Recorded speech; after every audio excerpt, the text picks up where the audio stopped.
দেখাই যা ঘটছে, আর ব্যাখ্যা করি কেন ঘটছে। সংবাদে বাস্তবতা, বিশ্লেষণে গভীরতা। মাসান টিভি, সাংবাদিকতার নতুন দিগন্ত সূচনায় মাসান টিভি, একটি স্বাধীন ও নিরপেক্ষ গণমাধ্যম।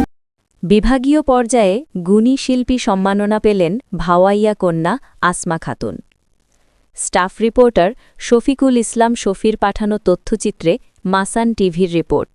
কুড়িগ্রামের ভুরুঙ্গামারির পাইকেরছড়া পাটেশ্বরী গ্রামের সন্তান জনপ্রিয় ভাওয়াইয়া কন্যা আসমা খাতুন রাজধানীতে অনুষ্ঠিত বিভাগীয় পর্যায়ে গুণী শিল্পী সম্মাননা অর্জন করেছেন। ১৩ ডিসেম্বর ২০২৫ মাটির সুর সাহিত্য সাংস্কৃতিক পরিষদ ঢাকা আয়োজিত অনুষ্ঠানে উত্তরাঞ্চলের ভাওয়াইয়া শিল্পী হিসেবে আসমা খাতুনকে সম্মাননা ক্রেস্ট প্রদান করা হয়। তিনি বর্তমানে বাংলাদেশ বেতার রংপুরের ভাওয়াইয়া গানের শিল্পী হিসেবে সুপরিচিত। তার এই সাফল্যে ভাওয়াইয়া একাডেমি, নাগেশ্বরী সহ বিভিন্ন সাংস্কৃতিক সংগঠন ও অসংখ্য শুভাকাঙ্ক্ষী অভিনন্দন জানিয়েছে।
যা ঘটছে।